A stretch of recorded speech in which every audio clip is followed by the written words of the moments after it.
I wasn't supposed to be a hero that night. He was supposed to fix a broken light and go home.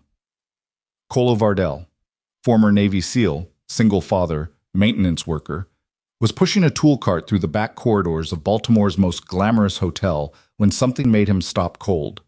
A man near the ballroom wall wasn't watching the billionaire CEO on stage. He was watching her 8-year-old daughter. Cole had spent 15 years training to recognize that look. And in the next 8 seconds, the man that everyone ignored, the one in the gray uniform, the one nobody ever remembers, was going to be the only thing standing between a little girl and the worst night of her life. If stories like this move you, stories about ordinary people who carry extraordinary weight, subscribe to this channel right now so you never miss what's coming next. Hit the like button and drop a comment telling me your city and country. I want to see how far this story travels. Now let's begin. The Sterling Crown Hotel didn't hire Cole Vardell because of his resume.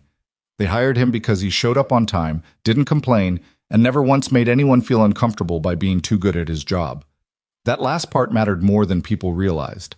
There was an art to being invisible, and Cole had spent the last 3 years perfecting it, not out of pride, but out of necessity. In a hotel full of chandeliers and catered ambition, the guy in the gray work uniform needed to disappear quickly and cleanly, like a shadow when someone turns on the lights. He was 37 years old, and most days he felt closer to 50. Not in the dramatic way people sometimes described exhaustion, not the poetic kind, the real kind. The kind that settles into the backs of your knees and behind your eyes and stays there no matter how much sleep you manage to get. He had a daughter to feed, a truck payment 3 weeks overdue, and a water heater that had been making a sound he didn't like for the past month. These were the things Cole Vardell thought about on the drive to work. These were the things that filled the space where other thoughts used to live. The Sterling Crown was hosting a fundraiser that evening. Education nonprofits, corporate donors, the usual architecture of wealthy people publicly agreeing with each other. Cole didn't pay much attention to those details. His assignment was a lighting issue in the main ballroom's rear circuit panel, the kind of fault that had probably been building for weeks before someone finally noticed the flicker. He arrived at 6:15, parked his truck in the service lot, and changed into his uniform in the back. Gray shirt, gray pants, steel-toed boots.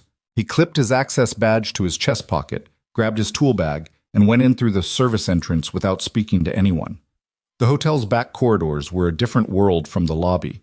Narrow, fluorescent lit, smelling faintly of industrial cleaning fluid and the grease of kitchen equipment. Cole moved through them with the ease of someone who had learned the geography of invisible spaces. He knew which corridors led where, which elevator required a service key, which loading dock was always propped open by the kitchen staff. He knew these things not because anyone had taught him, but because he paid attention.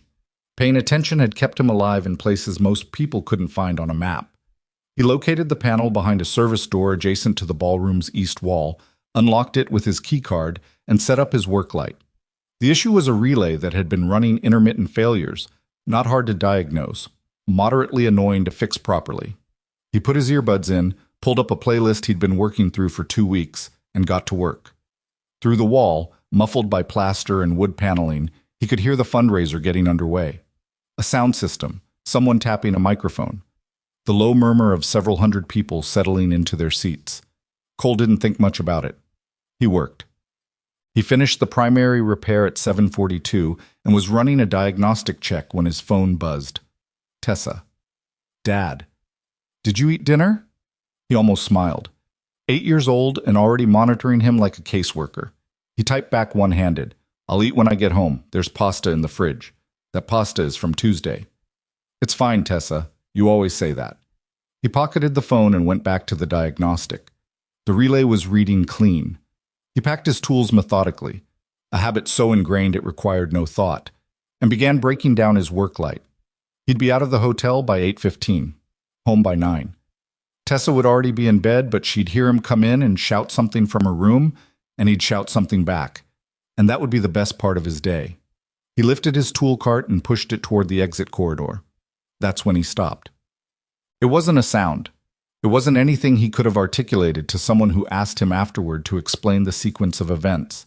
It was older than explanation, something that lived in the nervous system rather than the mind, something honed over 15 years of training and operational deployments in environments where the difference between noticing and not noticing was the difference between going home and not going home.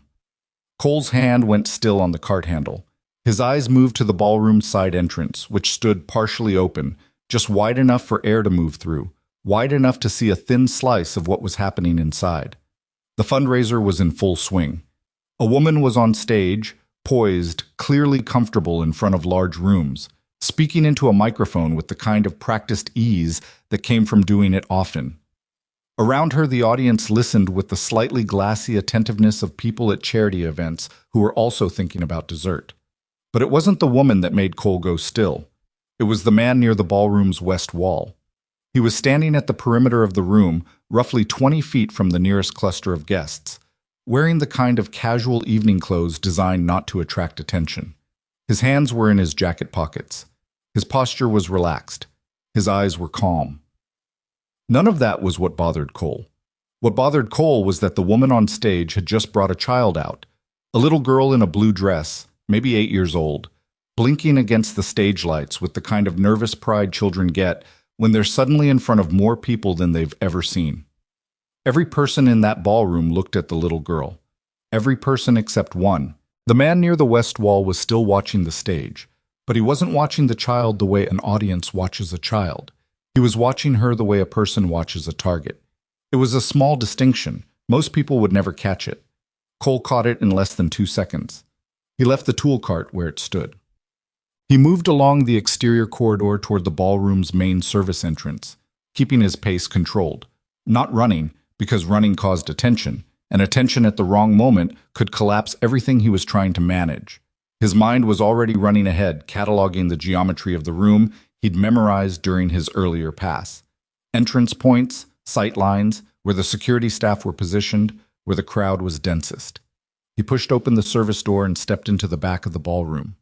The noise hit him, the warmth of the crowd, the clink of glassware, the woman's amplified voice continuing her speech as the little girl stood beside her, fidgeting very slightly with the hem of her blue dress. Cole clocked the hotel's security personnel immediately, 2 visible, near the main entrance, both watching the stage with no particular urgency. 2 more near the bar, dealing with a minor crowd management issue that probably felt more pressing to them than it was. He began moving toward the west wall. The man had shifted his position slightly, closer to the stage side of the room, which put him at a better angle toward the child. His right hand had come out of his pocket. Cole watched the hand. He was 12 feet away when the man began moving. Cole cut the distance in 3 seconds, came up on his blind side, and got between him and the stage with a grip on his upper arm that looked from a distance like 2 men who knew each other.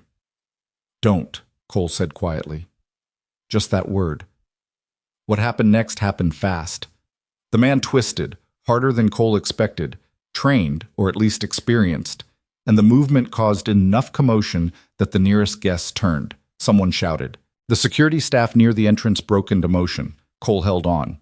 They went down together behind a row of guest tables, causing chairs to scatter and a woman to scream. The noise rolled through the ballroom like a wave.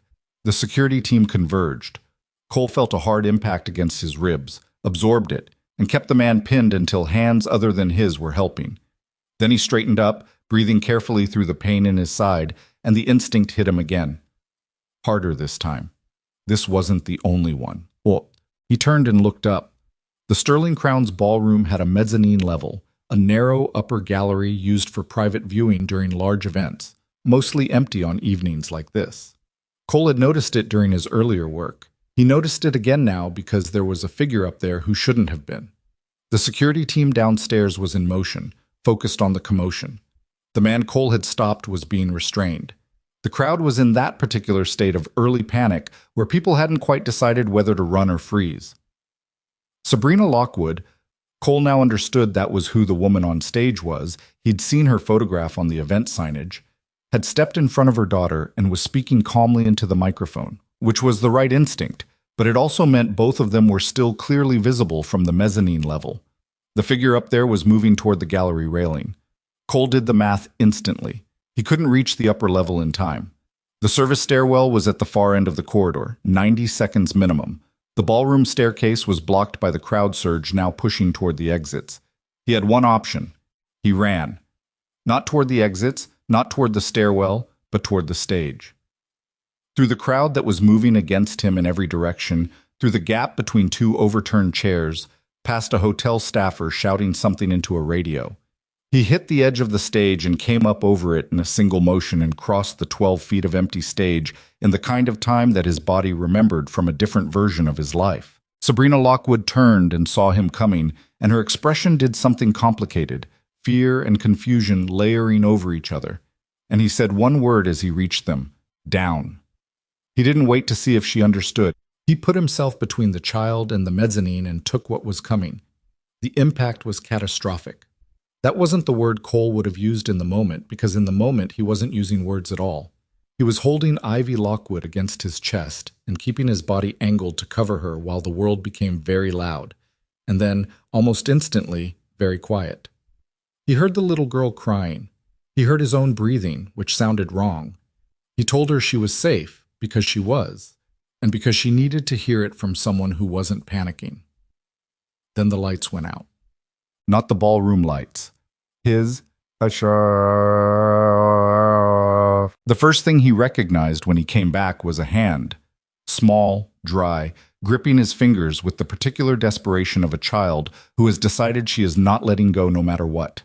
He didn't open his eyes immediately because opening his eyes felt like a project that required more preparation than he currently had available. Instead, he processed the other information. The sound of a hospital, ventilation, the distant murmur of a corridor, the specific antiseptic quality of the air, the weight of something over him, a blanket or sheet, the dull, comprehensive ache that told him the damage was real and in multiple places. Then Tessa's voice, very close to his ear. Dad, you better wake up because I am not doing this by myself. He opened his eyes. She was sitting in the chair next to his bed, still in her school sweatshirt, her hair a mess, eyes red but jaw set in the expression she had inherited from him. The one that said she was not going to cry again because she had already cried and crying was now finished. She was holding his hand with both of hers. Cole looked at his daughter for a long moment. Hey, he said. His voice came out rough and strange. Hey, she said back, and then after a pause, you scared me. I know. He squeezed her hand as much as he could manage. I'm sorry. Don't apologize, just don't do it again. That's a complicated promise. I didn't ask you for a complicated answer. He managed something close to a smile, which hurt his face for reasons he'd have to inventory later. Okay, I'll try. Tessa watched him for another moment, then looked toward the door. There's someone outside. Who? The woman from the stage, and her daughter. She paused. They've been there since last night. I asked them if they wanted to come in, but the woman said she didn't want to disturb anything. But she's still there. Cole turned his head slowly and looked at the door's small window. He could see the edge of a figure in the corridor, a woman sitting very still, back straight, hands folded. How long have I been here? Almost 2 days. He closed his eyes again briefly, calculating costs he couldn't afford, shifts he'd missed, the truck in the hotel parking lot that was probably going to get towed. Tessa watched him do this. She knew him well enough to know what he was thinking. I already called the hotel, she said. The truck is fine. He looked at her. I handled it, she said simply, which was exactly what he would have said, and coming from her, it hit somewhere behind his sternum in a way that had nothing to do with the injury. You're 8, he said. Yeah, well, she shrugged, the way she did when she was pretending something wasn't difficult. Somebody has to be. Outside the door, Sabrina Lockwood had not moved. She had been there for 37 hours, and she was still there now, waiting, because she didn't yet know who Cole Vardell really was. And she had already decided that the moment she found out, she was going to make sure he knew that someone had noticed him. Sabrina Lockwood had not slept in 37 hours, and it showed in ways she would have hated if she'd thought to look in a mirror. She wasn't the kind of woman who let herself be seen coming apart. 30 years old, CEO of a technology company with operations in 11 states. The kind of person whose photograph appeared in business publications with captions that used words like visionary and relentless. She had learned very early that the cost of being taken seriously in rooms full of people who didn't want to take her seriously was that you couldn't afford to look tired or uncertain or human in any way that could be used against you. So she'd built the habit of composure the way other people built physical endurance, through repetition, through discomfort, through deciding that falling apart was a luxury she couldn't justify. She was sitting in a hospital corridor chair with her coat folded across her lap, her hair pulled back in a way that had started as something intentional and had since become something that was simply still holding, and she was watching the door of a room that belonged to a man she didn't know. Ivy was asleep across two chairs pushed together beside her, head resting on Sabrina's folded coat, one hand curled near her face the way she'd slept since she was an infant. Sabrina had draped her own blazer over her daughter's shoulders an hour ago and hadn't been cold since, which was the kind of thing you didn't notice until later.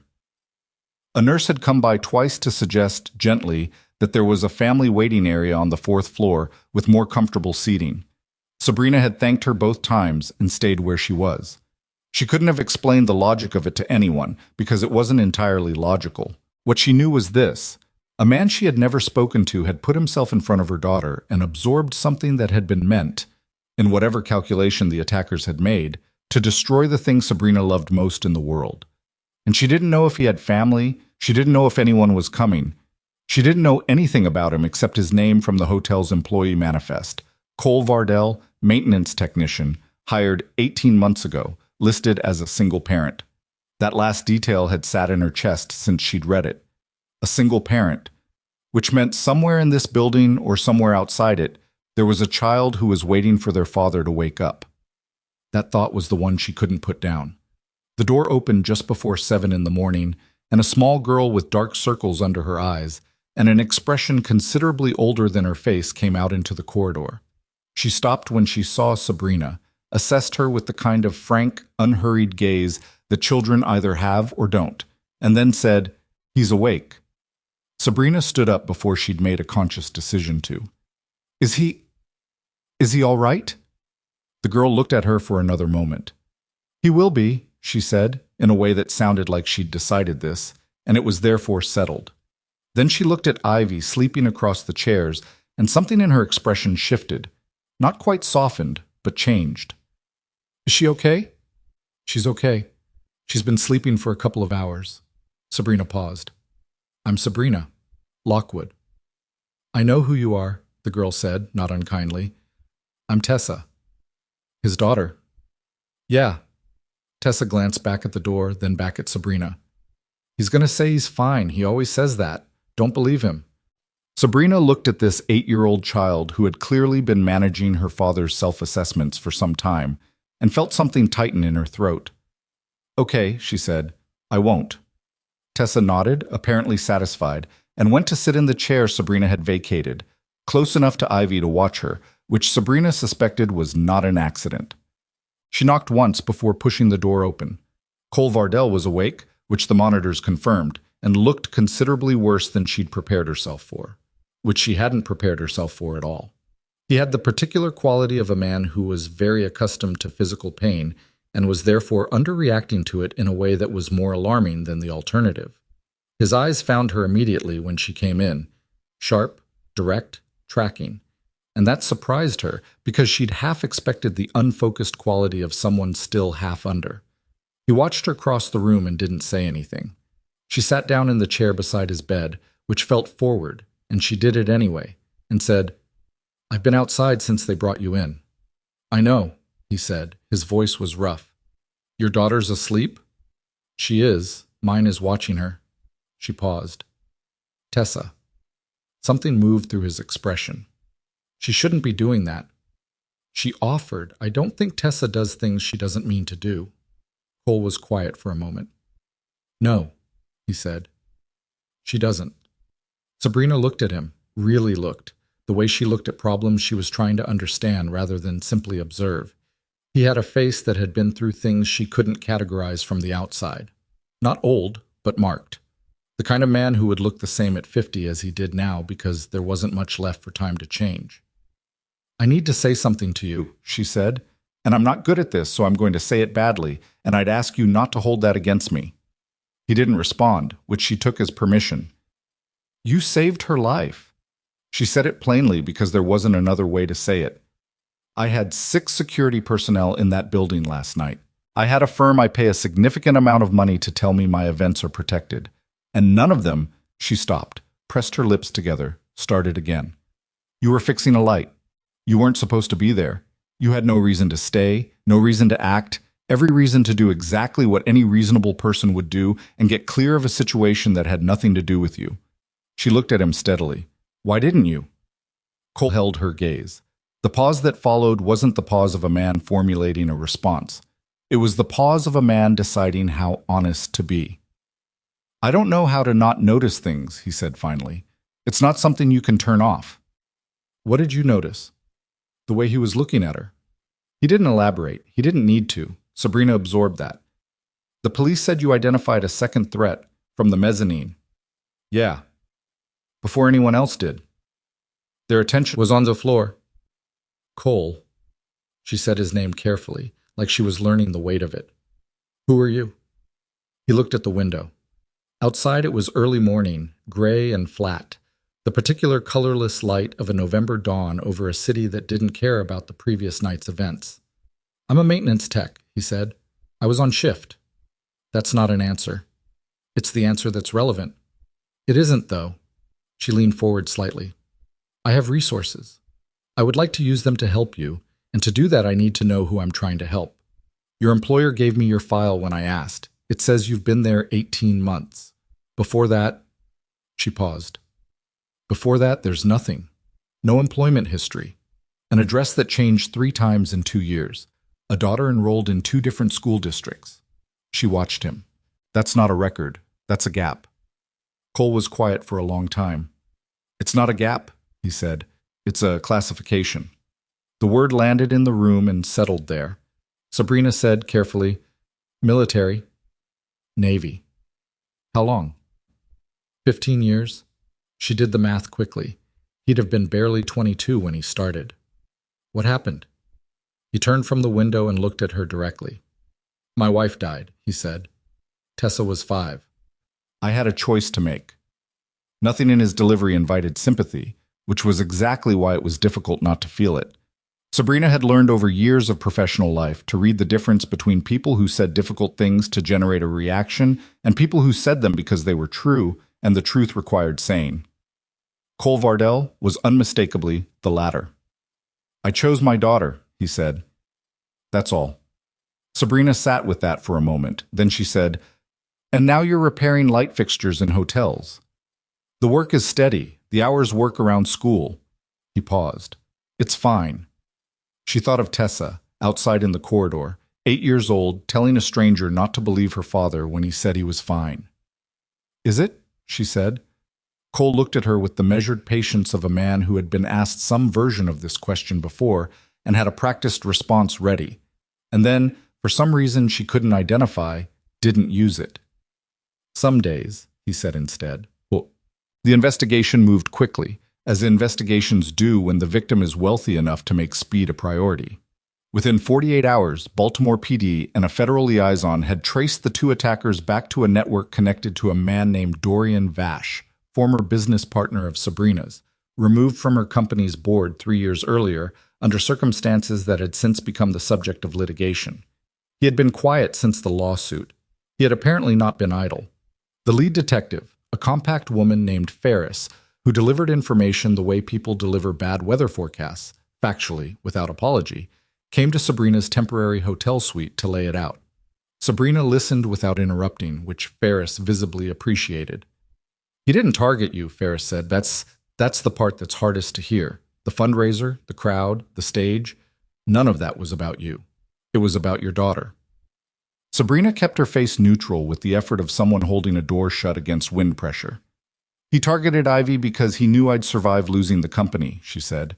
He knew I wouldn't survive losing her. That's the working theory, yes. How close did they get? Ferris was quiet for half a second too long. Close enough, she said, that if the maintenance tech hadn't intervened when he did, we'd be having a different conversation. Sabrina stood at the window after Ferris left and looked out at Baltimore and thought about the architecture of the worst moments of her life, which she had always believed she'd built proper defenses against. She had a security team, she had protocols, she had emergency procedures that had been reviewed by professionals who charged more per hour than most people made in a week. She had done everything right, and it had amounted to nothing, and a man in a gray work uniform had done in 8 seconds what her entire apparatus had failed to do. That wasn't just humbling, it was the specific kind of shattering that made you question the entire frame. She called her head of security that afternoon and said 3 sentences. She told him what Ferris had told her, she told him she was restructuring the entire security operation, and she told him she'd be in touch. Then she hung up and sat very still in the quiet of the hotel suite, thinking about a man in a hospital bed 3 blocks away who had probably already told the nurses he was fine. Tessa and Ivy met properly on the second afternoon. Ivy had slept through most of the previous day, which the doctor said was normal, the body's response to acute fear, and had woken up quiet and careful in the way children get when something has happened that their vocabulary can't quite reach. Sabrina had stayed close, not hovering but present, letting Ivy set the pace of what she needed. What Ivy apparently needed, by early afternoon, was to go see the man who had held on to her. Sabrina had hesitated. Cole was still recovering.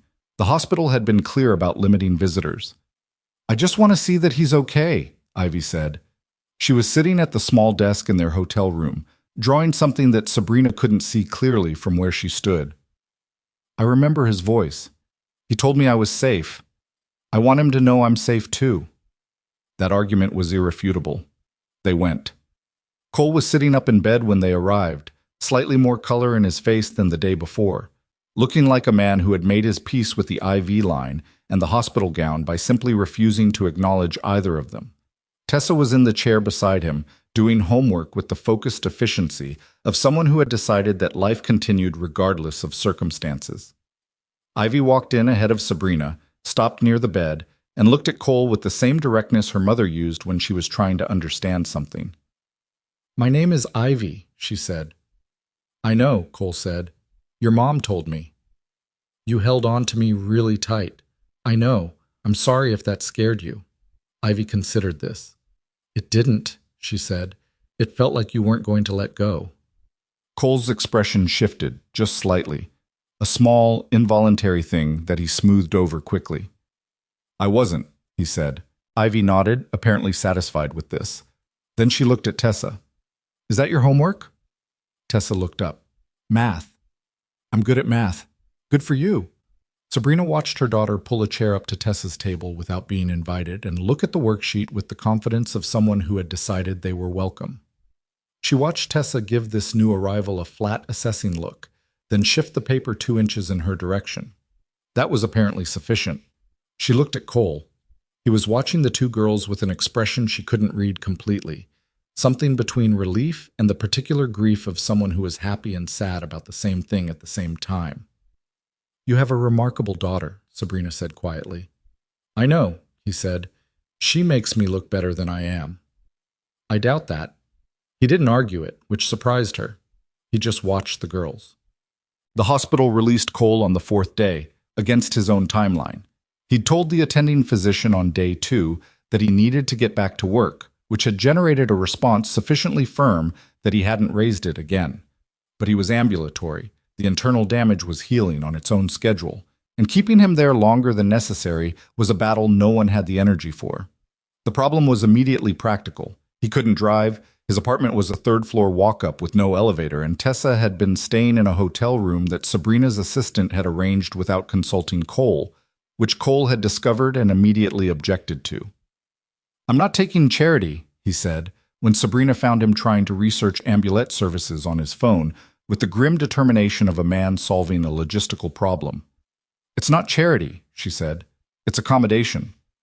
That's the same thing with better vocabulary. Cole. She sat down in the visitor's chair that Tessa had occupied for 4 days. "Let me ask you something. If the situation were reversed, if it was one of your people and they needed help, what would you do?" He looked at her. "That's a manipulative question." "Yes," she said, without apology. "But it's still a question." He was quiet. "My house has a guest suite on the ground floor," she said. "It has its own entrance, its own bathroom, a kitchen that connects to the main kitchen, but doesn't have to. It's private. Tessa would have her own room.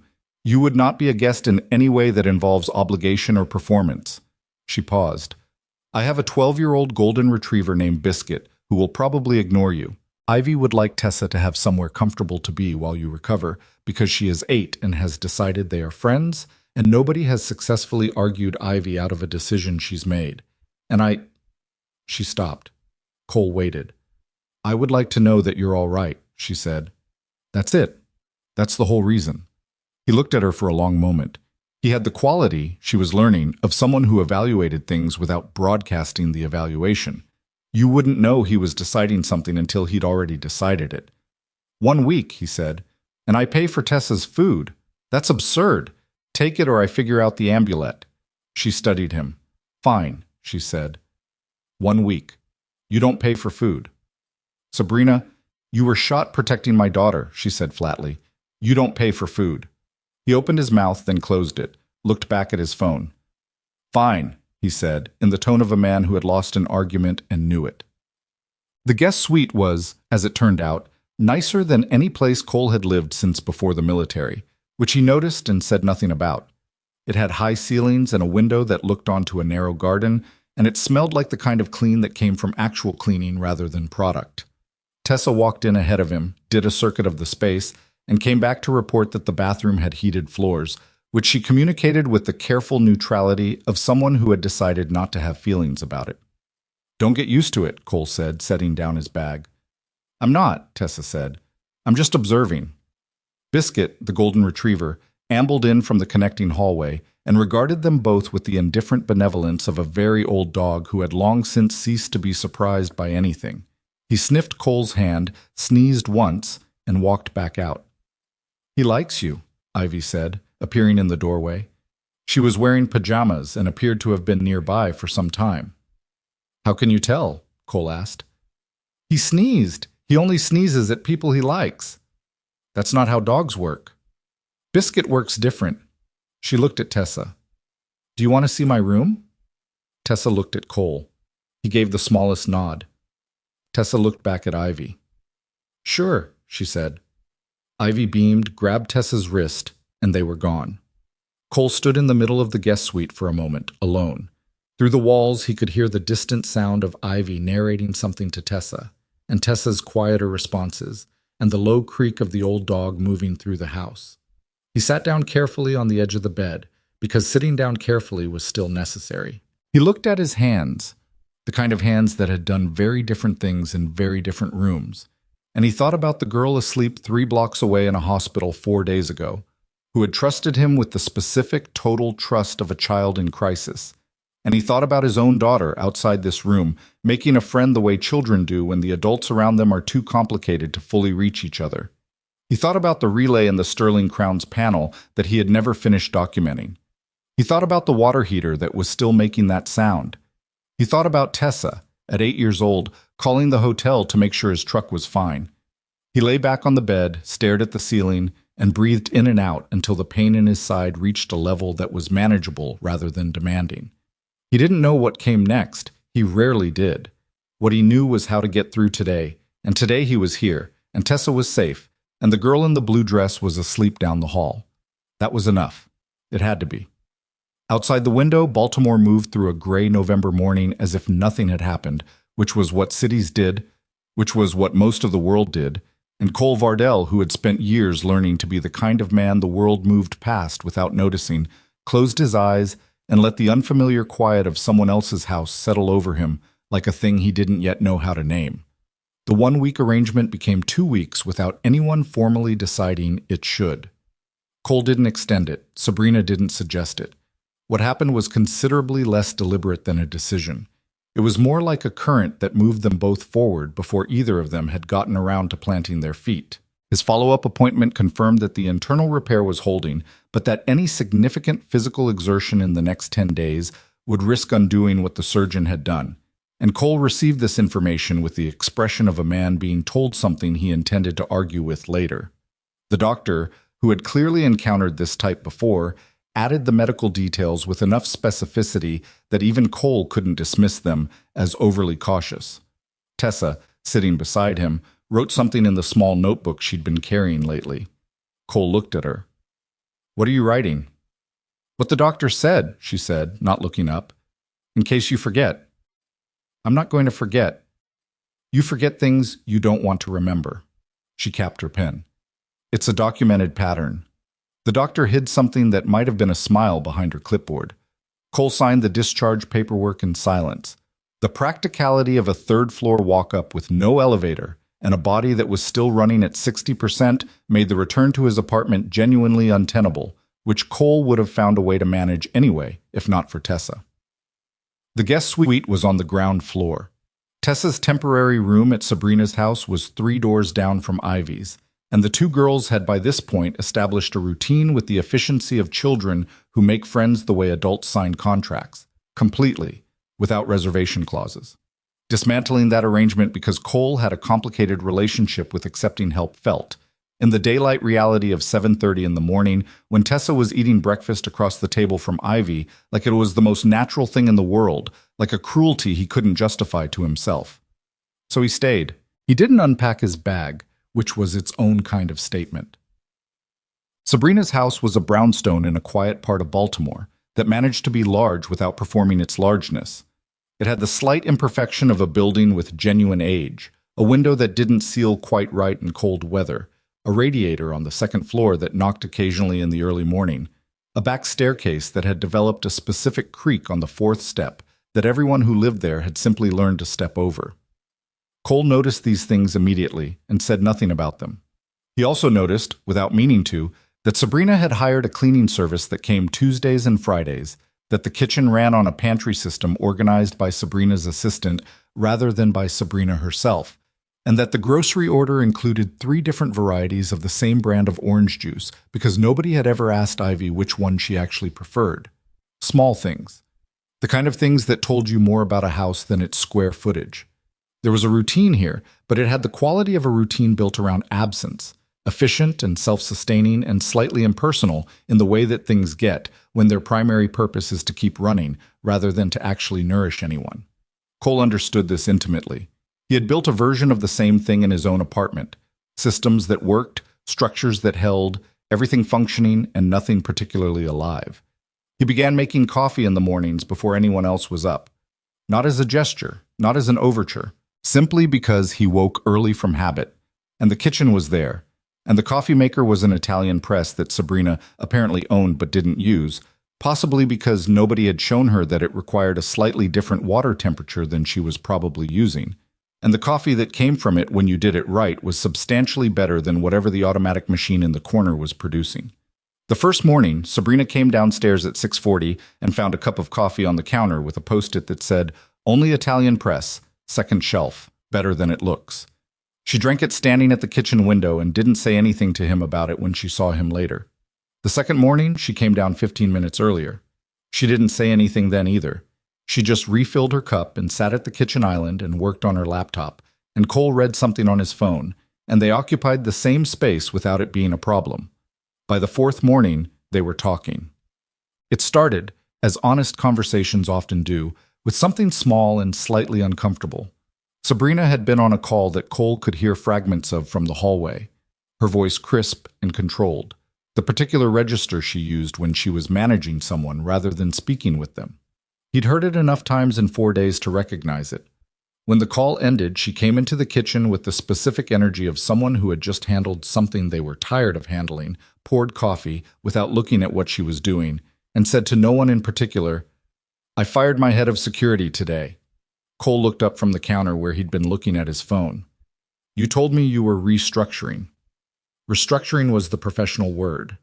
What I actually did was tell him that he'd built a security operation optimized for appearance rather than function, that he'd staffed events based on social calibration rather than threat assessment, and that the result was a room full of well-dressed people standing in the wrong places. She sat down. He took it about as well as you'd expect. How well is that? He told me I was being emotional. She said the word the way you'd describe something stuck to the bottom of your shoe. Because apparently identifying a catastrophic failure in your security infrastructure is an emotion. Cole set down his phone. He wasn't entirely wrong, he said. Sabrina looked at him. Not about the emotional part, he said. About the failure. He built what you asked for. You wanted security that didn't make your donors uncomfortable. You wanted people who looked capable without disrupting the room.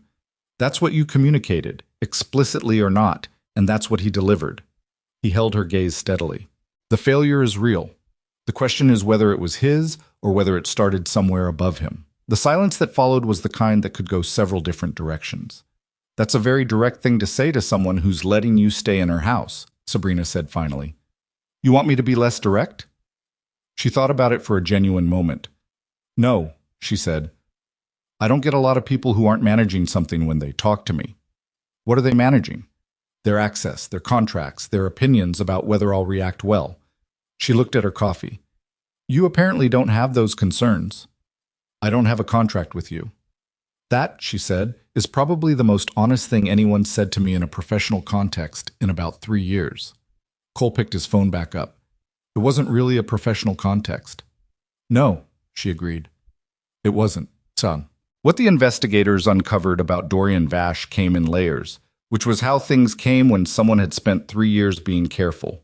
Detective Ferris returned 12 days after Cole's discharge with a federal agent named Pruitt, who had the exhausted precision of someone running on coffee and institutional obligation. They set up in Sabrina's living room with a laptop and a series of documents, and laid out the full architecture of what Vash had constructed, not just the attack at the Sterling Crown, but the months of preparation before it.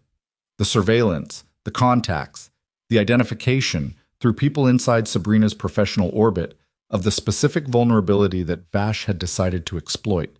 Sabrina sat across from them and listened without moving. Ivy, Sabrina had made sure, was upstairs with Tessa and Biscuit and a movie that was loud enough to provide cover. Cole sat in the chair near the doorway, not officially part of the meeting, but present in the way that he was present in rooms, which was to say fully. He'd been planning this for approximately 14 months, Pruitt said. The lawsuit created the motive, but the exit from the board was the trigger. He'd been positioned as a technical visionary, and the removal. Pruitt chose his words with the care of someone who did this often. The removal was experienced as a public humiliation. In his correspondence, which we've since obtained, he referred to Ms. Lockwood in terms that made clear he believed she had deliberately destroyed his reputation. I documented his conduct and presented it to the board, Sabrina said. That's what happened. Yes, Pruitt said. That's what happened. That isn't necessarily what he experienced. Sabrina was quiet.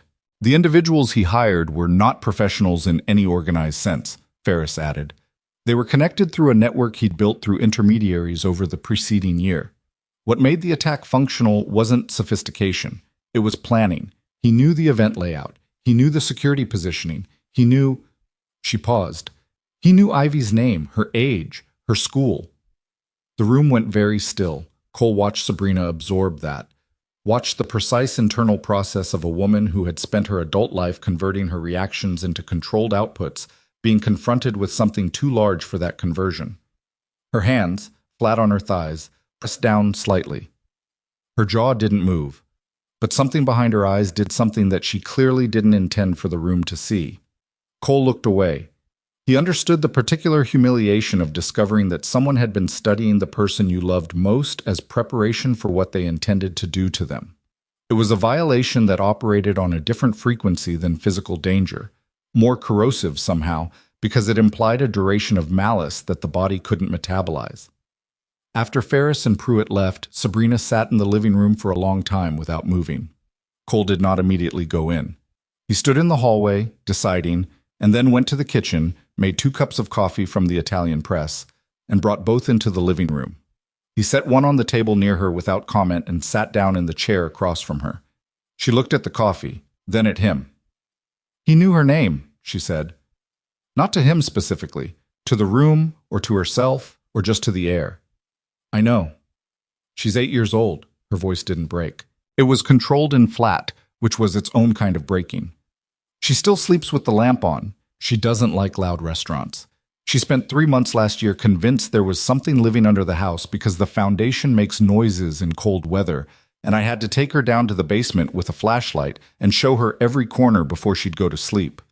Sabrina looked at the table. He knew her name. Cole didn't say anything, because there wasn't anything to say that would reach the place she was in. He just stayed. After a while, she picked up the coffee.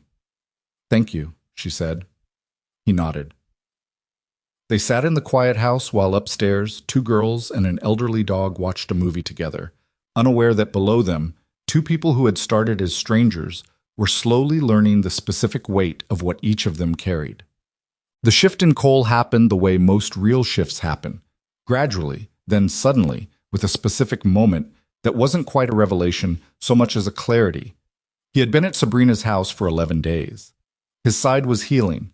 He was sleeping more consistently than he had in months, which he attributed to the guest suite's blackout curtains and refused to examine further. He had begun, without formal decision, to handle small maintenance issues around the house.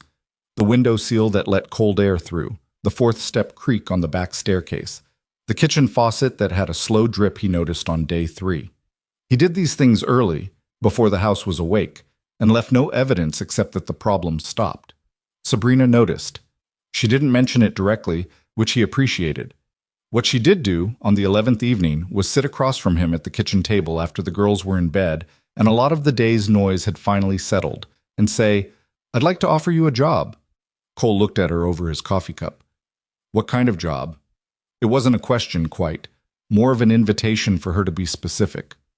Director of Security, she said, for Lockwood Technologies. Rebuilding the entire operation from assessment through implementation. You'd have authority over hiring, protocols, event security, executive protection, all of it. She was measured, professional, the version of herself she wore in meetings. But there was something underneath that was less polished.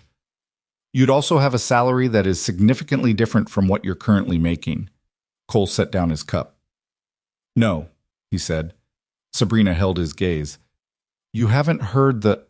I don't need to hear the full offer to answer the question. He said it without edge, which almost made it harder. I appreciate what you're trying to do. I understand why you're doing it. The answer is no. Can you tell me why? Because I don't want to be a problem you solved, he said. I don't want the worst night of my life to become a transaction. I helped your daughter because she needed help, and I was there. That's where it starts and ends. Turning it into a career opportunity. He stopped, chose the next words carefully. That makes it something else. Sabrina was quiet for a moment.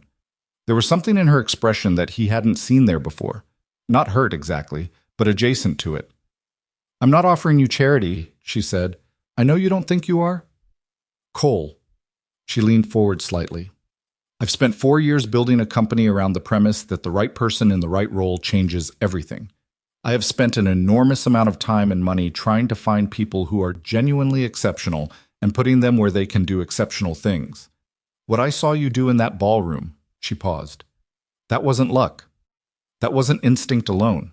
That was 15 years of training and capability and judgment that you are currently applying to residential electrical systems in hotels. And I'm telling you that is a waste. Not of your potential, of what you could do for other people. Cole looked at her for a long moment. She held it. You're good at that, he said. At what? Making someone feel like your agenda is actually their opportunity. She didn't flinch. My agenda is my company's security. My opportunity is your skill set. Those two things can overlap without either of them being dishonest. They can, he agreed. That's not why I'm saying no.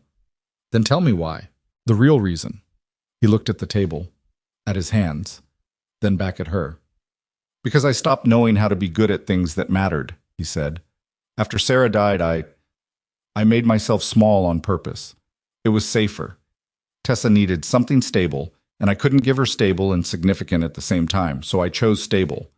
He said it without self-pity, the way you describe a decision you've already made peace with but haven't fully unpacked. I got very good at being the guy nobody notices.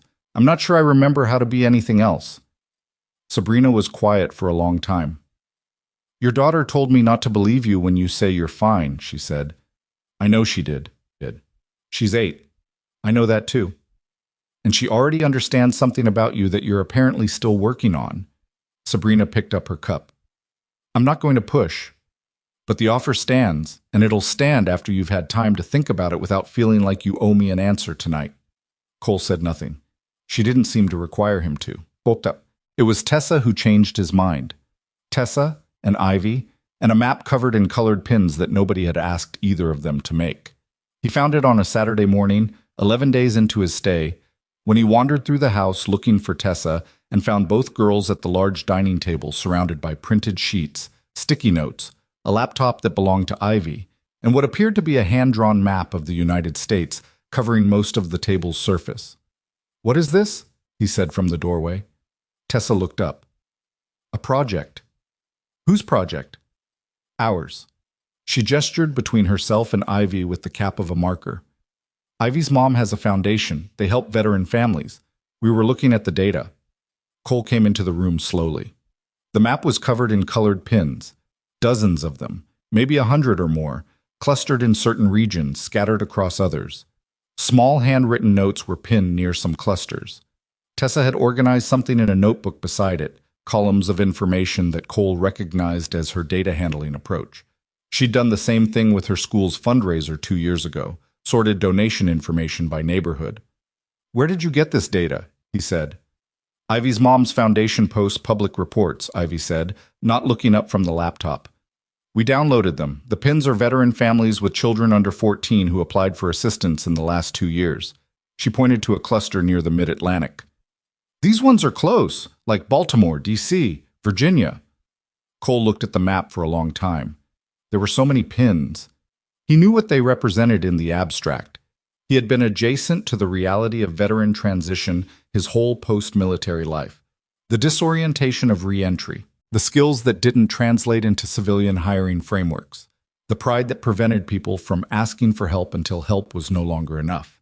He'd lived a version of it himself, had navigated it by narrowing his life down to the smallest functional unit, himself and Tessa, work and school. Nothing beyond what was immediately necessary. But seeing it like this, all those pins, all those families, the geography of quiet struggle spread across a paper map on a dining table in a brownstone in Baltimore, something changed in the architecture of what he'd been telling himself. He pulled out a chair and sat down. "Walk me through it," he said to the girls. Tessa looked slightly surprised, which was unusual for her. Then she pulled the notebook toward him and started explaining. They spent 2 hours at that table. Ivy narrated the Foundation's programs with the facility of a child who had grown up hearing her mother discuss them. Tessa asked questions with the precision of someone who already understood that the gap between what programs offered and what families actually needed was where the real problem lived. Cole listened and occasionally asked something and looked at the map. He saw himself in those pins, not metaphorically, literally. The single-parent veteran household, the income range that made stability theoretical, the pride that showed up as self-sufficiency and functioned as isolation. He saw the version of himself that had existed 3 years ago, 2 years ago, still existed now in some operational sense, and he saw it multiplied across hundreds of families who were all doing the same arithmetic he did. How to be enough for the child in front of you when the systems around you were built for a different kind of person. He sat back in his chair and looked at the ceiling. "Your mom knows you're doing this?" he said to Ivy. "She said we could use the foundation data for a school project," Ivy said. "This is significantly more than a school project." Ivy shrugged. "We got interested." Cole looked at Tessa. She looked back at him with the specific expression she had when she was watching him think, and had already arrived at a conclusion, but was waiting for him to get there on his own. "Don't," he said. "I'm not doing anything," she said. "You have a face." "I just have a face." He looked at the map again. At the cluster near Baltimore, at the note Tessa had written in her careful handwriting next to one of the Maryland clusters. Single parent, 2 kids, applied twice, denied twice, income too high to qualify, too low to manage. He recognized that particular stripe of bureaucratic trap intimately. He looked at Sabrina's offer, sitting in the back of his mind where he'd been keeping it at arm's length, and he looked at those pins. And something that had been locked for 3 years unlocked without drama or announcement. Just a small, quiet click in the back of something that had been closed for a long time. He didn't tell the girls what he was thinking. He just helped Tessa add 3 more pins to the Maryland cluster based on information Ivy found in the secondary report data, and then he got up and said he was going to make lunch, and he went to the kitchen. He didn't go directly to Sabrina.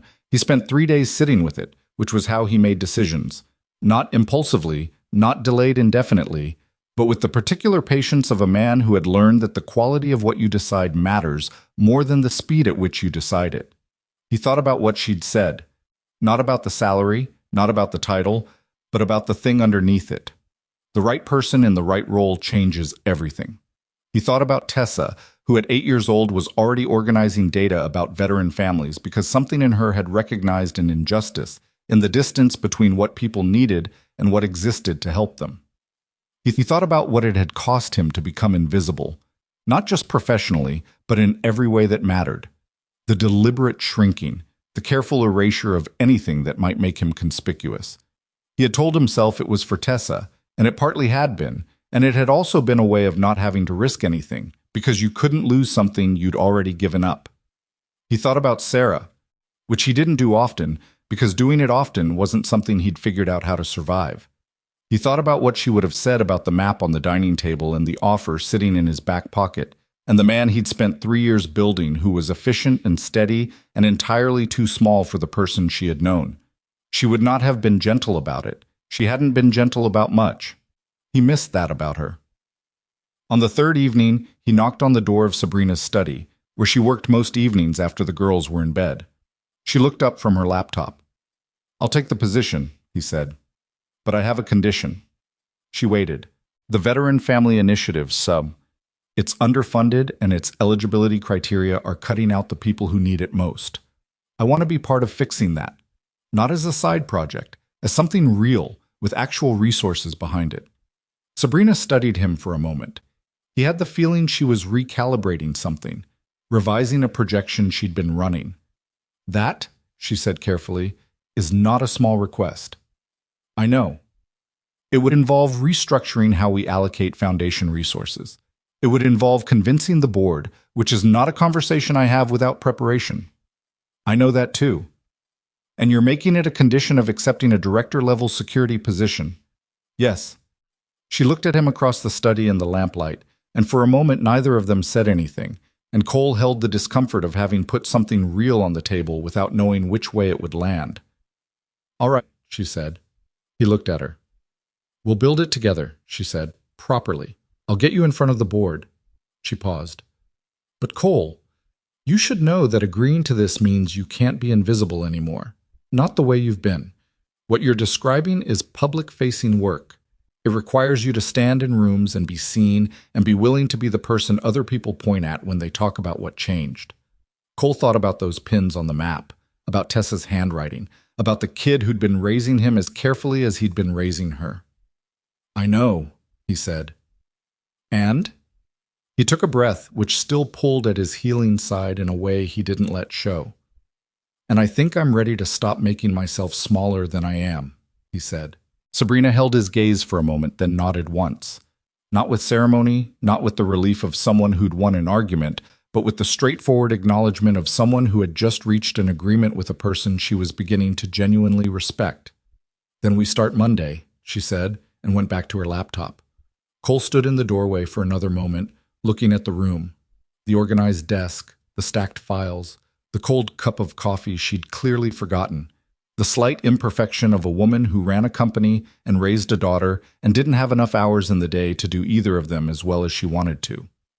Then he turned and went back down the hall toward the guest suite, and through Tessa's door he could hear the particular quiet of a child deeply asleep, and through the wall beyond that faintly, Ivy's light was still on. He sat on the edge of his bed and looked at his still unpacked bag in the corner. After a moment, he unzipped it and started putting things in the drawer. Monday arrived with the particular indifference of winter mornings in Baltimore. Gray sky, cold that came in under doors, the kind of light that suggested the day had not fully committed to showing up. Cole was awake before 5, which was not unusual, and dressed and in the kitchen before 6, which was. He made coffee from the Italian press with the automatic competence of someone who had done it enough times that his hands knew the sequence without consulting his brain, and he stood at the kitchen window with his cup and looked at the garden and thought about what he was about to walk into. He had spent 15 years in environments where the stakes of getting something wrong were terminal. He had planned operations in conditions that made most professional challenges look theoretical. He had kept his head in situations specifically designed to remove the heads of people who weren't prepared. None of that made walking into Sabrina Lockwood's company headquarters on his first day as a senior executive feel less like stepping off a ledge. It was a different kind of exposure. In the field, the danger was external. and the training was sufficient. What Cole was walking into now was a room full of people who would be watching him, evaluating him, calculating him, running their own quiet assessments of what he was and whether he'd earned his place. He had no credentials they could read from his uniform. He had a title and a handshake agreement and a skill set that had no obvious civilian translation, and he was about to sit down with people who had MBAs and industry experience and very clear ideas about what security leadership looked like. He was, in other words, exactly the kind of person he'd spent the last 3 years believing he couldn't be anymore. He drank his coffee and let the discomfort of that sit with him without trying to resolve it, because resolving it wasn't the point. The point was going anyway. Sabrina came downstairs at 6:15, already in work clothes, and stopped briefly when she saw him.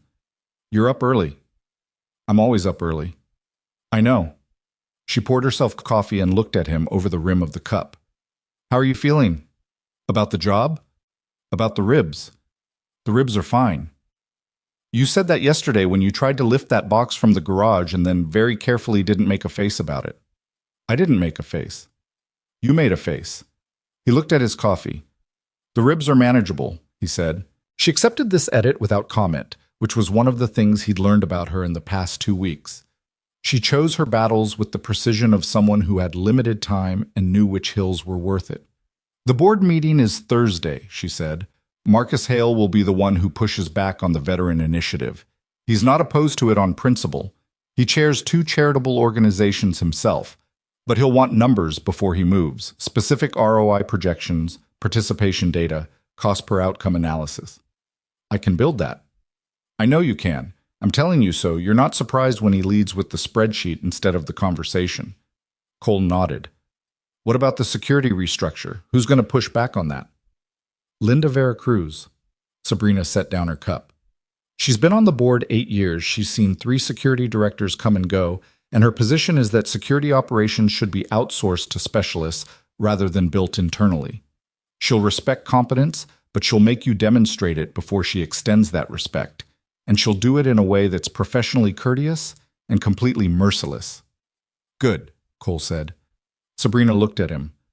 "Most people don't say good to that. Most people haven't been evaluated by a SEAL instructor at 4 in the morning after 48 hours without sleep." He picked up his cup. "I can handle a board member with high standards." Something shifted in Sabrina's expression, not amusement exactly, but an adjacent thing. "All right then," she said. They drove to the office separately, which had been Cole's specific preference when Sabrina had offered to drive together. He needed the 15 minutes alone in his truck to finish whatever internal preparation he hadn't completed over coffee. Sabrina, who understood the value of pre-meeting solitude better than most people, hadn't questioned it. Lockwood Technologies occupied 4 floors of a building in the Harbor East District, and Cole walked through its lobby for the first time as an employee with the same attentiveness he brought to any new space. The desk configuration, the camera positions, the gap between where the security badge readers were installed and where the actual vulnerable areas were located. The gap was considerable. He had a notebook out before he reached the elevator. Sabrina's assistant, a calm and efficient woman named Priya, who communicated primarily through concise emails and the occasional very dry observation, met him on the 3rd floor and walked him through the day's structure with the efficiency of someone who had made peace with accommodating a new senior hire and had decided the best approach was to simply be more organized than the chaos of onboarding usually permitted. She showed him his office, a corner room with a view of the harbor, which was significantly more than he'd expected and which he didn't comment on, showed him the security team's workspace on the 2nd floor, and introduced him to the 4 staff members who had survived the previous director's departure with their positions intact. They were a former police detective named Rourke, who was in his mid-50s and had the specific stillness of a man who had seen most things and was no longer surprised by any of them. 2 younger analysts, a woman named Chen and a man named Birch, both technically proficient and visibly uncertain about what to make of their new director, and a former Army MP named Holloway, who was the first person in the building to look at Cole and recognize, without being told, exactly what branch of service he'd come from. Holloway stuck out his hand. "Navy?" he said. Cole shook it. "SEAL." Holloway nodded slowly. "Well," he said, with the economy of military men who don't waste words, "at least you're not Air Force." Rourke, who was standing nearby, made a sound that might have been a laugh. Cole looked at his new team and said, "I'm going to spend this week watching and listening before I tell any of you how to do your jobs. What I need from you today is honest answers to two questions. What's the biggest gap in how this operation currently runs, and what's the thing nobody ever tells a new director because they figure he won't want to hear it?" Chen and Birch exchanged a glance. Rourke looked at the window. Holloway looked at Cole with the expression of someone recalibrating an initial assessment. "Nobody monitors the loading dock after 6, Rourke said. "There's a camera, but it hasn't fed to an active monitor in 14 months. It keeps saying they'll fix it. They haven't. The badge readers on floors 2 and 4 log access, but nobody reviews the logs," Chen said. "They exist in a system that nobody has the dashboard access to actually open.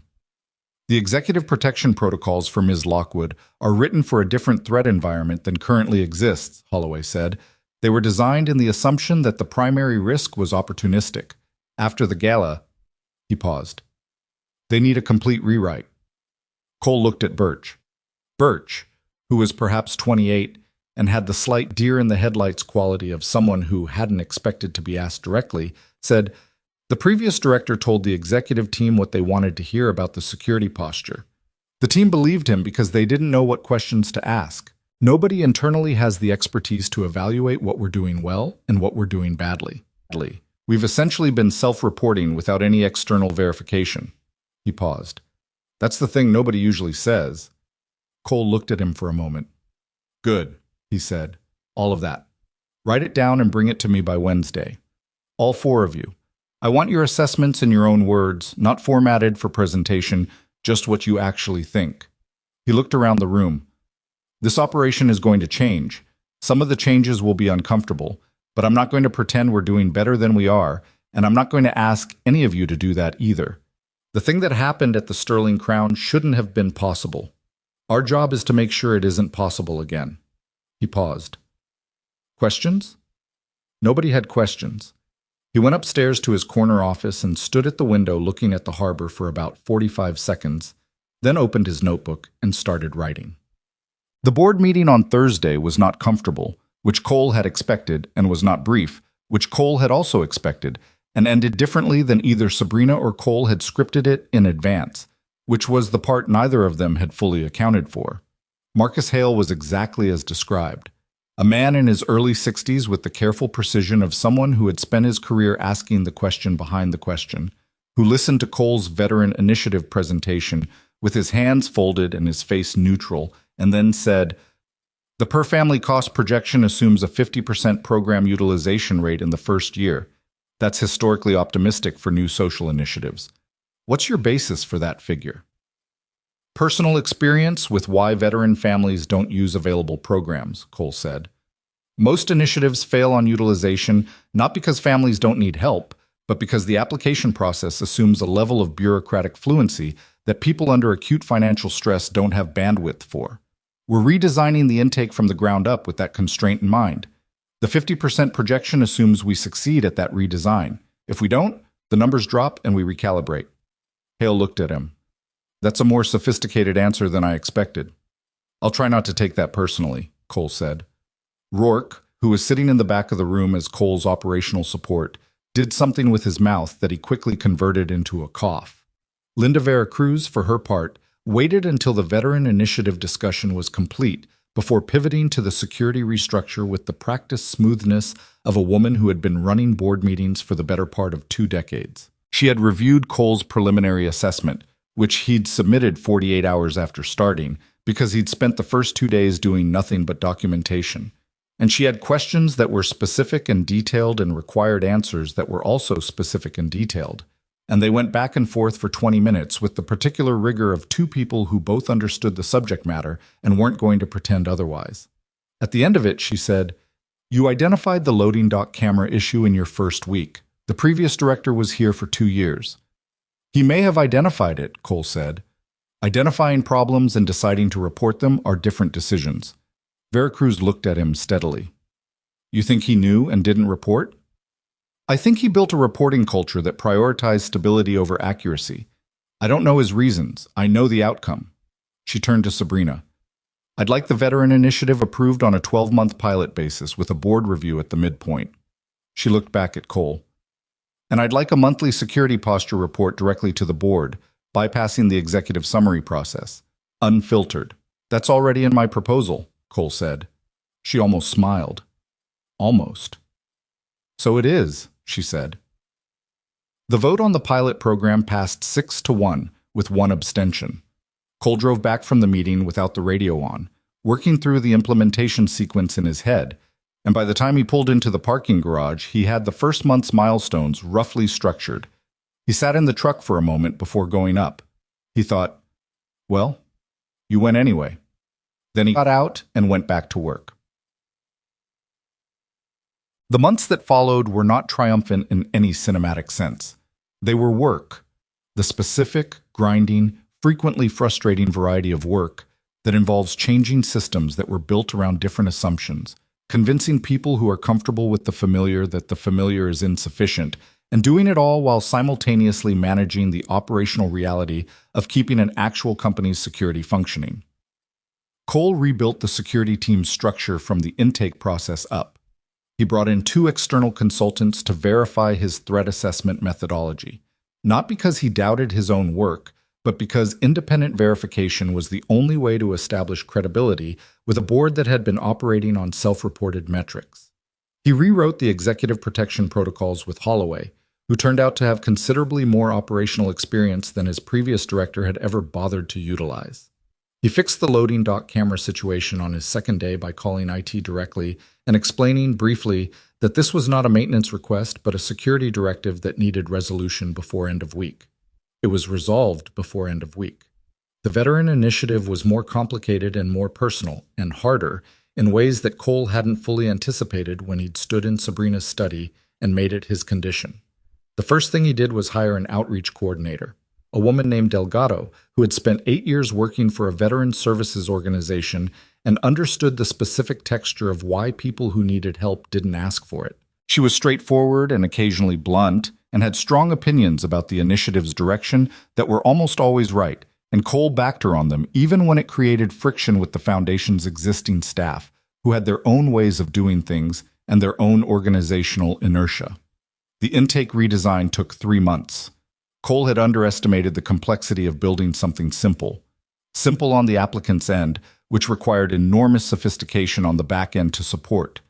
They tested it with 12 families, identified 14 problems, fixed 11 of them, accepted the remaining 3 as known constraints, and launched the revised process in April. By June, utilization was at 43%. Not the 50% Cole had projected to the board, a fact he reported with complete transparency at the midpoint review. Marcus Hale looked at the figure and said, "That's within 7 points of your projection on an initiative that typically sees single-digit utilization in its first year. How?" "We asked people what they actually needed instead of telling them what was available," Cole said. Hale looked at him for a moment. Then he wrote something in his notebook and didn't say anything else. The investigation into Dorian Vash moved through the legal system with the deliberate pace that legal systems use regardless of anyone's urgency, which Cole understood intellectually and found difficult emotionally in the particular way that things are difficult when the person being protected is not yourself. Sabrina followed the case with the controlled attentiveness of someone who had learned that obsessing over timelines she couldn't influence was counterproductive, which didn't mean she wasn't obsessing, it meant she'd gotten disciplined about where she let it show. She and Cole had developed, by late spring, the kind of working relationship that accumulates through proximity and shared difficulty. They trusted each other's judgment on their respective domains, disagreed openly when they disagreed, and had a shorthand built from months of morning coffee and difficult meetings and the occasional evening where the girls were in bed and the work was done and they were just 2 people in a house that had become, gradually and without formal announcement, a shared space rather than a hosting arrangement.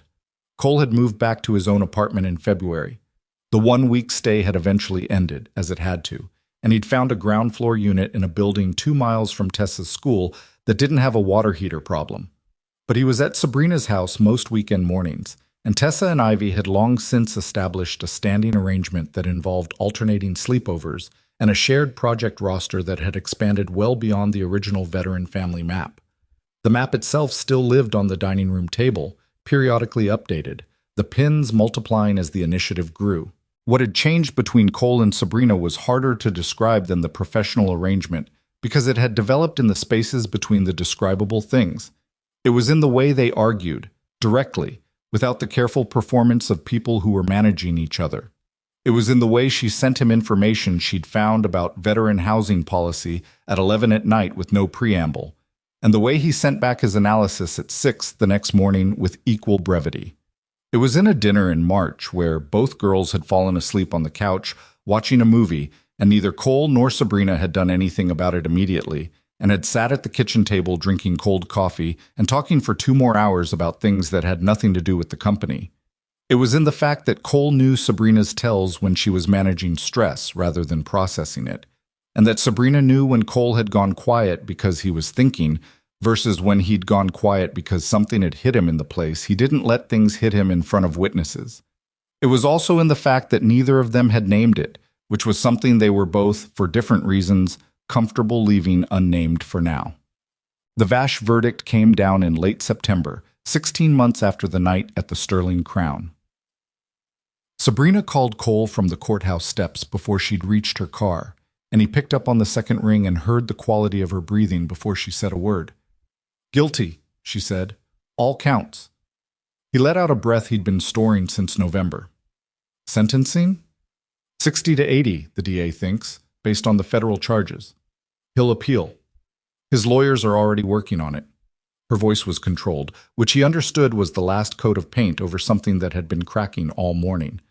"But he's done. He can't reach us from where he's going." "Yeah," Cole said. "He can't." There was a pause. On her end, he could hear the ambient noise of the courthouse exterior, wind, distant traffic, someone calling to someone else. "Are you okay?" he said. "I will be." She said it the way he usually said, "I'm fine." Not dishonestly, but with the particular emphasis of someone who meant the future tense more specifically than it usually gets used. I need a minute." "Take it," he said. "I'll be here." She took it. He stayed on the line without filling the silence, which was sometimes the only thing you could do, and also sometimes the most useful. "Cole," she said after a while. "Yeah." "Thank you." She said it quietly, without ceremony. "You don't have to keep thanking me for—" "I'm not thanking you for the ballroom," she said. "I'm thanking you for the last 16 months. A pause. "There's a difference." He didn't have an immediate answer for that, which was rare for him. He looked out the window of his office at the harbor, which was flat and gray in the late September light. "Get in your car," he said. "Drive safely. Tell Ivy tonight." "I will." "And Sabrina?" "Yes." "You did that. The investigation, the cooperation with federal prosecutors, 17 months of documentation. That verdict happened because of work you did." The silence that followed had a texture to it. "We both did work," she said finally. "We both did work," he agreed. That evening, he picked Tessa up from school and took her for dinner at a diner they went to maybe twice a month, a place with vinyl booths and inconsistent coffee and a slice of pecan pie that Tessa had decided was worth the trip every time. They sat across from each other in their usual booth and ordered their usual things, and Cole told her about the verdict, which Tessa received with the particular processing style she had, still and attentive, filing things rather than reacting. "So it's over?" she said. "That part's over." "What does that mean for the rest of it?" "Means Sabrina and Ivy don't have to wait for it anymore." He wrapped his hands around his coffee cup. "That kind of waiting takes a toll. Now they can put it down." Tessa poked at her pie. "You've been different this year," she said. He looked at her. "Different how?" "Better." She said it plainly, not as a compliment, but as an observation. "You sleep more. You don't do that thing where you go really quiet for 2 days and pretend you're just tired." "I don't do that." "Dad." He looked at his coffee. "You're happier," she said. "I don't want to make it weird, but I wanted to say it because I think you should know that I notice." Cole looked at his daughter across the table. This 8-year-old, now 9, this particular person who had arrived in his life and proceeded to be more perceptive than he was comfortable with and more resilient than he deserved. He thought about the years since Sarah, about the deliberate narrowing, about the man who had walked into the Sterling Crown Hotel with a tool bag and the practiced invisibility of someone who had decided that safety and smallness were the same thing. "When did you get this wise?" he said. "I've always been this wise," Tessa said. "You just weren't paying the right kind of attention." He didn't argue that. They stayed at the diner until the pie was gone, and the coffee had been refilled twice, and the Friday evening crowd had filled the other booths around them with its comfortable noise. And Cole looked at his daughter and thought about the pins on the map at Sabrina's dining room table, and about Holloway rewriting the protection protocols, and about Delgado's utilization report sitting on his desk, and about a courthouse step in September and a phone call with the word guilty in it, and he thought, this is what it looks like when something is actually getting better. Not fixed, not resolved, not the clean, straight line that stories often pretend recovery runs along, but incrementally, genuinely, measurably better. The kind of better that you notice only when you look back at where you started and realize the distance. He thought about a map covered in colored pins, drawn by two 9-year-old girls who had decided to pay attention to something that the adults around them had learned to look past. He thought about Monday morning and the presentation he was giving to a coalition of Baltimore area nonprofits about the initiative's first-year outcomes. He thought about standing in a room and being seen. "Ready to go?" Tessa said. "Yeah," he said. He left a tip that was probably too large, which was a habit he'd developed since February that Tessa had noticed and not commented on. "Yeah, let's go." The nonprofit presentation was not Cole's best work as a public speaker, which was a category that didn't come naturally to him and that he was still actively building. He was too spare with words in a context that benefited from more, and he had to consciously remind himself twice to make eye contact with the room rather than the materials. But the content was solid, the outcomes were real, and when a woman in the third row, director of a veterans housing nonprofit, asked him directly how the initiative had achieved the utilization numbers it had achieved, the answer he gave was specific and honest and came from 16 months of watching what worked and what didn't. After the presentation, 3 organizations asked about partnership opportunities. One of them was a national veterans advocacy group with chapters in 14 states. Cole drove back to the office and told Sabrina. She looked up from her desk. "National?" 14 states. She was quiet for a moment, and he watched her doing what she did when she was recalculating scope, running the implications forward, identifying the resource requirements, mapping the organizational structure. "That's bigger than what we built for," she said. "Yes. It would need its own infrastructure, its own staff, probably its own governance." "Yes." She looked at him. "You want to do it?" "I want to figure out if we can do it right," he said. "There's a difference." She almost smiled. Almost. "There's a difference," she echoed and picked up her pen. "Sit down. Let's figure it out." Cole sat. He opened his notebook to a clean page. Outside the harbor window, Baltimore moved through its ordinary October afternoon, indifferent, continuous, entirely unaware of the specific conversation happening 4 floors up, about a map full of colored pins and the families who lived inside it. The city didn't know. It didn't need to. What mattered was the work, and the work was ongoing, and the people doing it were still in the room. That, for now, was the whole point. The partnership negotiations with the National Veterans Advocacy Group took 4 months, which was faster than Cole had expected and slower than Sabrina had hoped. And the gap between those two positions produced exactly the kind of productive friction that had come to define how they worked together. They argued about it on a Thursday evening in January, which had become, without either of them formally scheduling it, the evening when the week's accumulated disagreements got aired. Tessa and Ivy were at the dining table doing homework, Ivy at Tessa's apartment now, which had become as routine in the other direction as Tessa at Sabrina's house. And Cole and Sabrina were in the kitchen, which was the room where the substantive conversations happened because the kitchen had always been the room where substantive conversations happened in every household Cole had ever been part of. "They're asking for governance representation on the oversight board," Sabrina said. 3 seats out of 7. That's not a partnership, that's an acquisition. "It's not an acquisition if we retain programmatic authority," Cole said. "They want input. They've been doing this for 22 years. Their input has value. Their input at 3 seats has veto power. Only on structural decisions. Day-to-day operations stay with us." "Cole." She put down her pen. I've watched organizations lose control of their own initiatives by giving away governance positions they thought were advisory and turned out to be foundational. 3 seats sounds reasonable until you're in a room at year 3 trying to change something and you're outvoted. And I've watched initiatives die at the local level because they couldn't scale past the resources of their founding organization.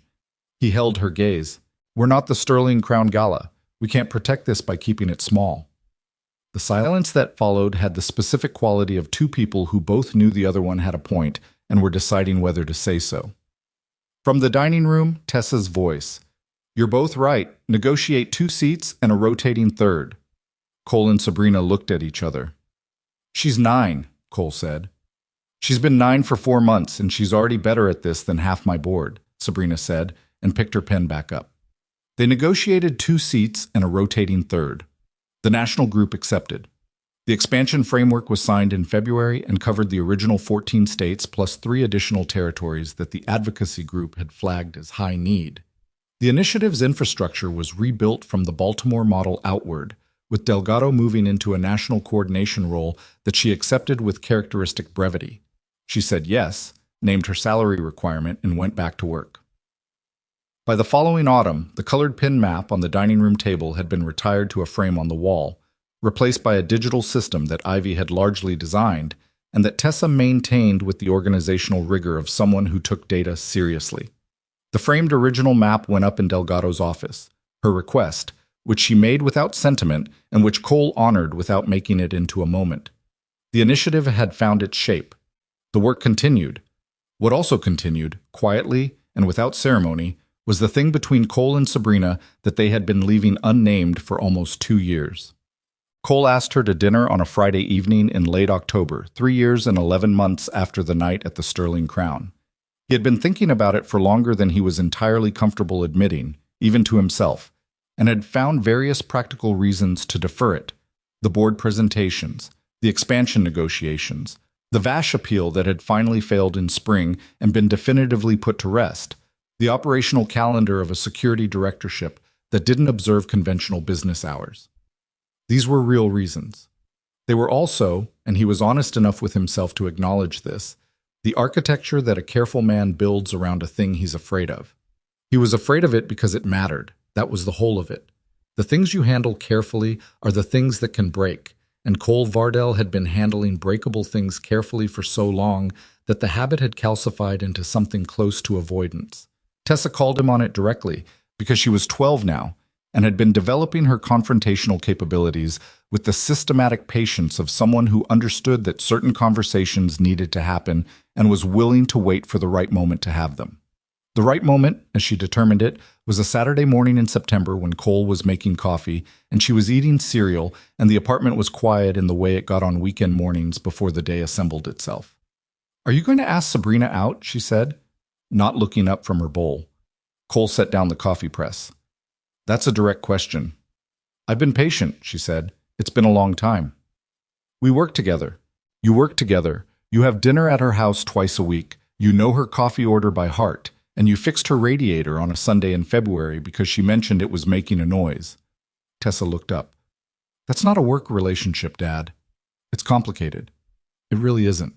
She went back to her cereal. "You're scared. That's okay. But you should probably do it before Ivy and I have to get involved because we've been discussing it, and our plan is significantly more embarrassing than just asking." Cole looked at his daughter. "You and Ivy have a plan." "We have several plans. Ranked by subtlety." She considered. "Subtlety is not Ivy's strong suit. You should probably move fast." He thought about this for the rest of September and most of October, which was not moving fast by any reasonable measure, but which was how Cole processed things, thoroughly and at his own pace, regardless of what that pace cost him in the short term. What finally moved him was not a plan or a decision made in the abstract. It was an ordinary Wednesday evening when he'd come to Sabrina's house to discuss a security protocol update and had stayed for dinner because the girls had made pasta with the specific confidence of children who had decided they were cooking for everyone whether or not anyone had confirmed this arrangement. They'd eaten at the dining table with the easy familiarity of a family that had been eating at this table together for years. And afterward, Tessa and Ivy had retreated to Ivy's room for reasons they described as homework, but which sounded distinctly like a podcast, and Sabrina and Cole had been left in the kitchen doing dishes in companionable silence. And Cole had thought, with the clarity that comes not from deliberation, but from simply paying attention, this is already the thing. The only question was whether he was willing to say so. He put down the dish towel. "I want to ask you to dinner," he said. "Not a working dinner, not with the girls, just—" He stopped, started again. "I'd like to take you to dinner. As a question, not a statement, if that's something you want." Sabrina had her hands in the dishwater. She didn't look up immediately. When she did, she had the expression of someone who had been waiting for a specific bus and had genuinely started to wonder if it was coming. "I was beginning to think I was going to have to ask you," she said. "Tessa warned me about her backup plans. Ivy's plan involved a flash mob." She turned back to the dishes. "Saturday?" "Saturday," he said. They went to a restaurant in Fells Point that Cole had looked up because it had nothing to do with the company and nothing to do with anyone they worked with, a small Italian place with exposed brick and a wine list on a chalkboard.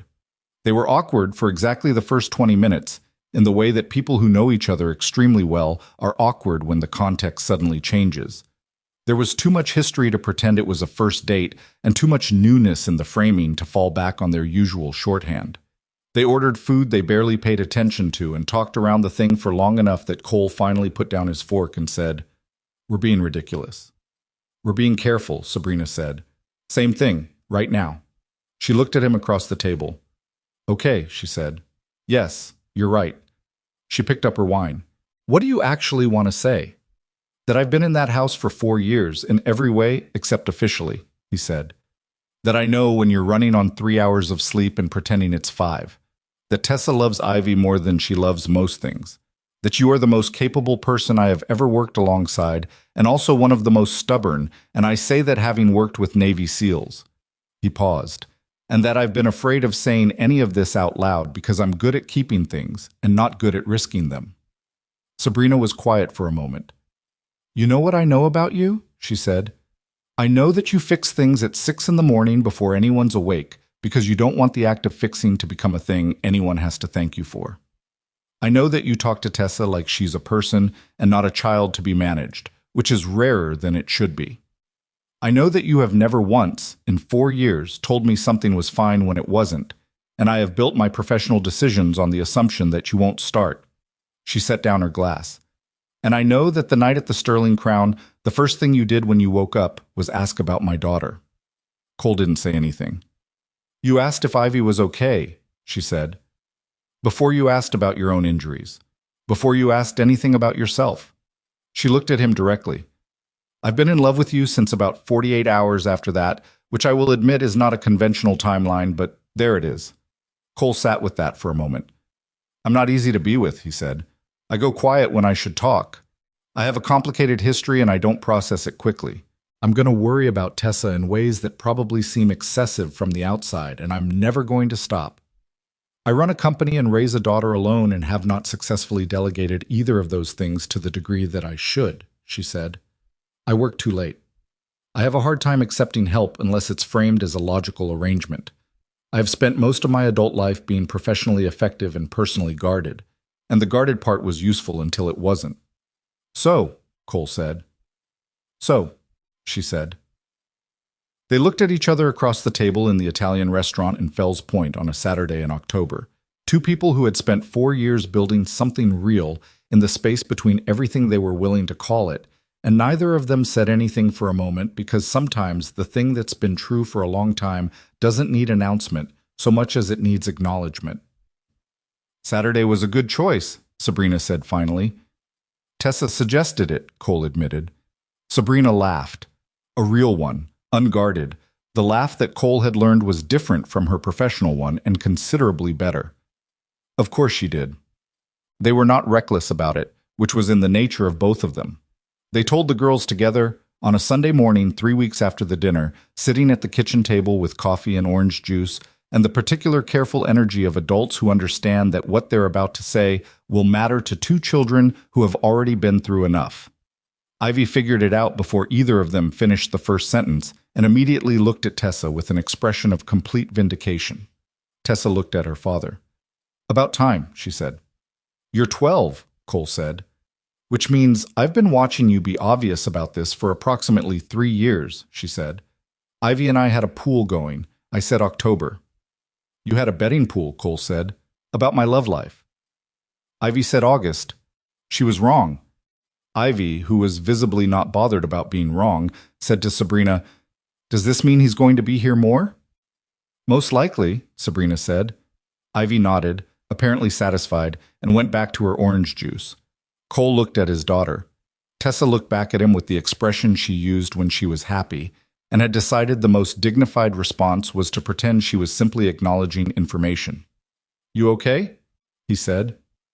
"Yes," she said. "I've been okay." She paused. "Are you okay?" He thought about it honestly, the way she always made him think about things honestly. "Yeah," he said. "I am." "Good," she said. "Then let's eat." What followed was not the end of difficulty. Cole would have been suspicious of anyone who tried to tell him it was, because he understood by now. Had understood for a long time, but understood it differently now than he had before. That the absence of difficulty is not the same thing as the presence of peace. Peace is something you build in the middle of the ongoing difficulty, and building it requires different skills than the ones that get you through crises. He and Sabrina argued. Not often, but genuinely, in the way people argue when the stakes are real, and neither of them has a history of backing down from positions they believe in. They argued about the company, and about the initiative, and occasionally about the girls, and once, memorably, about a decision Cole made regarding a threat assessment that Sabrina thought overstepped his authority and that Cole believed was operationally necessary. And that argument took 3 days to fully resolve and left both of them sharpened by it. Tessa and Ivy had their own conflicts, as people who are together constantly inevitably do, and those conflicts were the particular variety of disagreements between children who care about each other enough to be genuinely hurt by each other, which Cole and Sabrina navigated with the difficulty of parents who had to resist the instinct to fix things that needed to unfold on their own.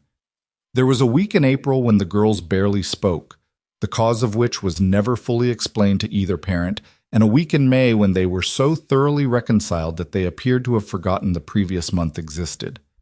That was how it went. Cole's side, fully healed, gave him a very specific ache in cold weather that he'd been told might be permanent, and had decided was simply the cost of the night, which he did not regret and would not have traded. Sabrina's relationship with sleep remained adversarial in ways that no amount of organizational improvement had fixed, and Cole had accepted that managing her coffee consumption and occasionally physically removing the laptop from her hands at 11:30 at night was simply part of his life now. These were not romantic details in any cinematic sense. They were the texture of two lives being lived alongside each other, with all the imperfection and friction and occasional grace that living involves. He proposed on a Tuesday, which he chose specifically because it was the least dramatic day of the week, and Cole Vardell had always done important things without making them into performances. They were at his apartment, which had become a place Sabrina spent several nights a week, and he had not made dinner reservations or arranged anything except for the ring, which he'd bought 3 weeks earlier, and had been sitting with the patient readiness of a man who was waiting for the right moment, and had learned the difference between the right moment and the moment that looked like the right moment from the outside. The right moment, as it turned out, was a Tuesday evening when Sabrina was sitting on his couch going through documents, and he was making tea, and the apartment was quiet, and it was raining outside in the particular steady way November rain falls in Baltimore, and everything was just ordinary, fully, genuinely ordinary. He brought the tea, and then he set it down, and then he took out the ring, and he said, "I want to make this permanent." Sabrina looked up from her documents.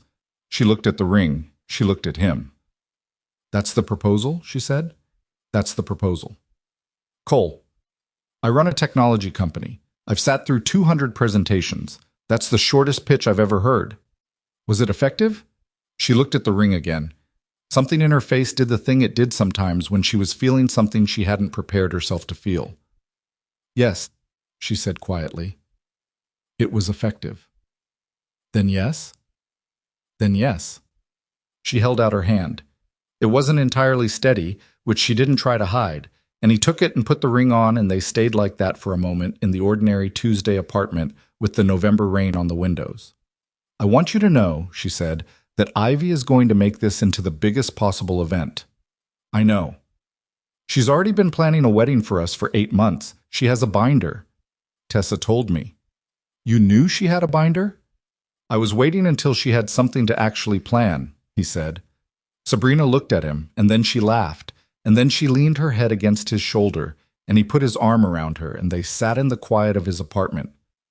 While outside, Baltimore moved through its November evening the way cities do, continuous and indifferent and entirely unaware of the small, specific happiness happening inside one apartment on one street. The wedding was small, which was Cole's position, and considerably more organized than small usually implies, which was Sabrina's. They married in April at a venue in the Maryland countryside, 47 people, almost entirely the individuals who had built their way into each other's lives through the preceding 4 years. Rourke, Holloway, Chen, Birch, Delgado, Priya, Detective Ferris, who had tracked down the invitation list with the same forensic attentiveness she brought to investigations. Marcus Hale and Linda Veracruz, who had not been on the original list and had been added by Sabrina with the quiet acknowledgement that certain professional relationships cross a line after enough shared difficulty. Tessa and Ivy stood at the front together. They had negotiated their roles with the thoroughness of a small diplomatic delegation and had arrived at an arrangement that satisfied both of them in the specific way that satisfying both of them usually required 3 drafts and a concession on each side. They wore the same color, which had been Ivy's idea, and they stood side by side during the ceremony with the composure of children who had decided this was a serious occasion and were conducting themselves accordingly. Tessa cried during it, which she had specifically told Cole she would not do, and wiped her face with the efficiency of someone determined to limit the evidence. Cole saw it from where he was standing and did not acknowledge it because he understood this was what she needed. He also, privately, came much closer than he would have admitted to anyone except Sabrina to the same condition, which Sabrina noticed and did not acknowledge because she understood the same thing. After the ceremony, after the dinner, after the dancing, that nobody had been sure Cole would participate in, and that he had participated in with the limited but genuine engagement of a man who had decided certain things were worth looking slightly ridiculous for, the venue emptied slowly until it was just family. The 4 of them and Biscuit, who had attended in the specific capacity of a very old dog who was going to lie under a table, regardless of whether this was the venue's policy. Ivy had fallen asleep against Tessa's shoulder on a bench near the garden door. Tessa, who was 12 and had grown 3 inches since the night at the Sterling Crown, and was in the specific middle territory between child and something more complicated, sat very still so as not to disturb her, and looked at Cole and Sabrina with the expression that meant she was deciding whether to say something. She decided. "I want you to know," she said quietly, so as not to wake Ivy, "that I think Mom would have liked this." Cole held very still. "She would have liked her," Tessa said, nodding toward Sabrina. "And she would have thought the work you're doing is important. She would have also told you that you waited too long and been extremely direct about it." She paused. She was always extremely direct. "She was," Cole said. "I think I got that from her." "You definitely got that from her," he said. Sabrina, sitting beside Cole, reached over and took his hand without making it into a moment, because that was what she did. She handled the significant things quietly, which was one of the things he had come to love most specifically about her. Tessa looked at Ivy, sleeping against her shoulder. "She told me once," she said, "that she wanted us to end up somewhere we actually belonged." She paused. "I think this is it." Cole looked at his daughter for a long moment. Then he stood up, crossed to the bench, and sat beside her, and she leaned into him slightly the way she had since she was small, and he put his arm around her, careful of Ivy, and the 4 of them sat in the April evening as the venue settled around them into quiet. He thought about what Tessa had said, about belonging. He had spent years running from the person he used to be and building the person who showed up quietly and left no trace and required nothing from anyone. And he had told himself this was a gift to the people around him, that his smallness was a form of care. But smallness is not a gift when the people who love you need more than you're willing to give. Tessa had known this at 8 years old. She had been patiently waiting for him to figure it out. The things we think we're doing for others are sometimes just the things we're doing for ourselves, dressed in altruistic clothing. The decision to become invisible had protected Cole from the specific pain of risking himself again after Sarah. He'd named it as devotion to Tessa. It had been both those things. It had also been fear, plain and undecorated, wearing a responsible face. What the ballroom had done, what Ivy's blue dress and a broken relay and a lighting panel and the particular instinct of a man who'd spent 15 years learning to read rooms had conspired to produce, was not a transformation. Movies like to call things transformations because it implies completeness, a before and after, with a clean line between them. What actually happened to Cole Vardell was slower and more complicated than transformation. It was a gradual return, a renegotiation with his own capacity, a long, uneven process of choosing, again and again, to remain in the room instead of finding the service corridor. You don't get transformed by one night. You get given a reason to do the work, and then you have to do the work.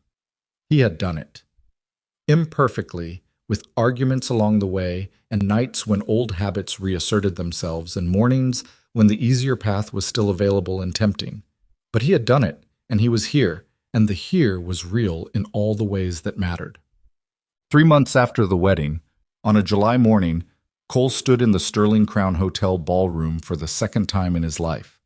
The initiative's second annual conference had outgrown its previous venue and moved to the Sterling Crown, a choice that Delgado had flagged as potentially symbolic, and that Cole had approved without ceremony because the symbolism wasn't the point, and making it into the point would have been the wrong instinct. The ballroom had been reconfigured for a working conference, tables instead of event seating, a stage at the far end set up for panel presentations, the same chandeliers throwing the same light over a completely different purpose.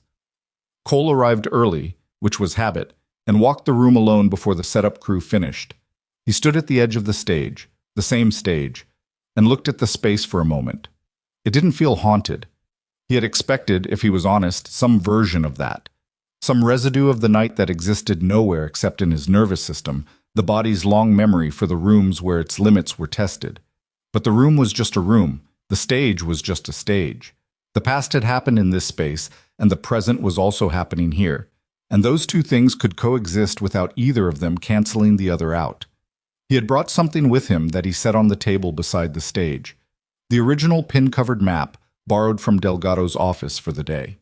2 years of fading, the paper soft at the folds, the pins exactly where Tessa and Ivy had placed them.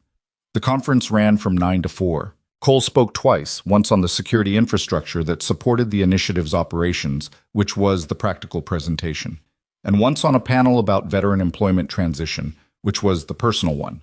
He had prepared for the second considerably less than the first, because the second required a different kind of readiness.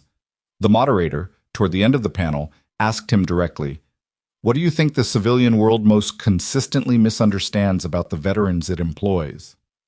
Cole thought about the loading dock camera that hadn't been monitored in 14 months, about Holloway's operational experience that a previous director had never bothered to utilize, about the intake form that had been built for institutional convenience rather than the people filling it out, about himself, for 3 years, repairing light fixtures in hotels, and carrying 15 years of specialized capability like a thing he'd agreed to be ashamed of. That capability and credentials are the same thing, he said. Civilian hiring systems are built around credentials. Degrees, certifications, titles, employment histories with legible trajectories. Veterans often have extraordinary capability with almost none of the conventional credentials, because the contexts that built the capability don't translate into credential language. He paused. So you have people with exceptional judgment, real operational experience, the capacity to function under pressure that most professional environments will never test. And they're invisible to the systems designed to find and place talent, because those systems are looking for something that looks like competence rather than competence itself. The room was quiet. The man who fixes your building's electrical problems might be a former special operations operator with 15 years of high-stakes experience, Cole said. The woman driving your company's delivery truck might have led teams under conditions your most senior manager couldn't imagine. They're there. They've always been there. The question is whether the people with the authority to see them are actually looking. After the panel, a man in his mid-40s came up to Cole, former Marine working in logistics, had applied to the initiative twice and been approved on the second application. He stuck out his hand and said, "The second application, the revised intake, I actually got through it. First one lost me at question 7. Question 7 was rewritten, Cole said. Twice. Whoever rewrote it The man paused, looking for the right words. It felt like it was written by someone who knew what it was like to be on the other side of it. Cole shook his hand. That was the idea. Sabrina found him at the edge of the room near the end of the day, standing beside the table with the map on it, watching the last of the conference attendees collect their materials and move toward the exits. She came and stood beside him and looked at the map. Tessa called it a project, Cole said, when I found them at the table with it, like it was a school assignment. Ivy told me afterward she'd been waiting for the right moment to show it to you, Sabrina said. She'd been building it for 3 weeks. He looked at her. She was 8. She was 8, and she decided that the person most capable of doing something about it needed to see it, Sabrina said. So she built the thing that would show him. Cole looked at the map for a moment longer, at the cluster near Baltimore that still had Tessa's handwriting beside it, at the pins that had represented to 2 9-year-olds at a dining room table, not data, but people. He thought about all the things that had to line up to get him to this particular room on this particular morning. A broken relay. A man near a wall watching in the wrong direction. 8 seconds and an instinct that hadn't been turned off by 3 years of practiced invisibility. He did not believe in neat causality, in the idea that everything happens because it was supposed to. He had seen enough of the world's indifference to know that wasn't how it worked. The night at the Sterling Crown could have gone differently in any of a dozen ways. He could have left 5 minutes earlier. He could have taken the other corridor. The second attacker could have been positioned differently. Ivy could have been standing in a different spot on the stage. The math of bad outcomes has as many valid arrangements as the math of good ones, and the difference between them is not usually providence. It is usually the specific, unremarkable, entirely unguaranteed fact of one person paying attention at the right moment. He had paid attention. That was what happened. And then he had done the work. That was also what happened, and it was harder than the 8 seconds, and it mattered more, and nobody wrote news stories about it. I want to tell you something, Cole said. Sabrina looked at him. I've been thinking about what I would say if someone asked me whether I'd do it again, he said. The night. Whether I'd make the same call. Would you? Without question. He looked at the map. But I used to think the answer to that question was about Ivy, about protecting someone who needed it. He paused. I think now it was also about me, about whether I still had something in me worth using, whether 15 years of building capability was going to turn into something, or whether I'd managed to waste it on making myself small enough not to matter. You were never small, Sabrina said. You were just standing in the wrong light. He looked at her. That's almost too tidy. Almost, she agreed, but not entirely. He considered it. Then he took the map from the table and rolled it carefully and said, I promised Delgado I'd have this back Monday. She'll be annoyed if you're late. She's always annoyed. It's her default state. He tucked the map under his arm. Ready? Tessa and Ivy are waiting at the house, Sabrina said. Ivy is attempting to cook dinner, which Tessa has described in a text to me as ambitious. That's terrifying. Yes. She picked up her coat. We should probably hurry. They walked out of the Sterling Crown ballroom through the main entrance, not the service corridor, not the maintenance access, not the back way. The main entrance, with its chandelier light and its wide doors and its particular quality of light in the early evening. Cole did not look back at the room. He didn't need to. What had happened there belonged to him, and he carried it, not as a weight and not as a trophy, but as the specific, permanent fact of a night that had cost him something and given him something and changed the trajectory of everything that followed. That was what difficult things do when you survive them and choose to stay present afterward. They become part of the ground you stand on. Not the story you tell, but the reason you're standing at all. Outside, Baltimore was moving through a July evening with its usual disregard, traffic, the harbor light, a group of people laughing about something on the corner across the street, the city that didn't notice, the city where a maintenance technician had once fixed a lighting relay and gone home to his daughter and woken up the next morning in a different life. Cole Vardell had spent years learning to be the kind of man the world moved past without noticing. He had finally stopped. Not because wealth had located him, or circumstance had rescued him, or because one courageous night had rewritten what was possible. He had stopped because his daughter had told him at 9 years old that he was better than the life he was living, and because a woman he loved had offered him the chance to prove it, and because a map covered in colored pins had shown him that the thing he was most capable of was also the thing that was most needed, and because all of those things together had been sufficient to break through the wall he'd built so carefully around himself. He had stopped being invisible on purpose. What he'd found on the other side was not perfect. It was not without cost or argument or the persistent difficulty of two complicated people building a shared life while running a company and raising two daughters who had opinions about everything and were usually right. It was not without the ache in his side on cold mornings, or the nights when Sarah's absence was present in a way that nothing filled, or the board meetings that went badly, or the days when the initiative's outcomes didn't match the effort. But it was real. Completely, fully, unperformed real. And that, Cole had learned, slowly, at the pace of a man who had to be shown rather than told, was worth considerably more than safety. Tessa was waiting. Ivy had cooked something that was almost certainly going to be enthusiastically inedible. Biscuit was getting older and slower and had taken to sleeping in sunbeams with the focused commitment of an animal who had located life's essential purpose. The pin map was going back on Delgado's wall. Monday morning and on Tuesday there was a meeting with a consortium of veteran housing nonprofits.